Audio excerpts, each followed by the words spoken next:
But for me, ang reality dito mga sangkay, mabilis po talaga yung balik ng ating Panginoon kapag pinagtitripan nyo siya. Ano yun? Blasphemous po yun mga sangkay.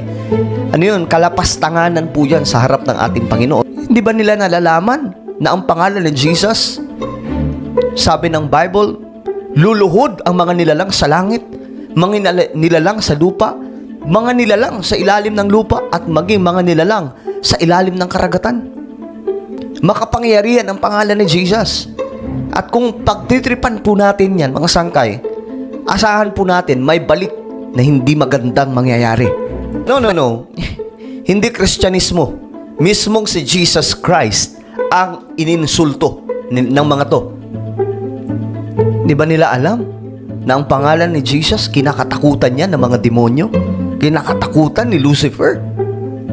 Nagpapalayas ng mga demonyo? Naku, matakot talaga sila, kakakilabot. When we speak the name of Jesus, yan po yung pinakamakapangyarihang pangalan sa buong mundo. Ayon mo sa Biblia. Na kahit po yung demonyo natatakot dyan. At the name of Jesus Christ, every knee will bow. Lahat po ng mga tuhod ay luluhod, mga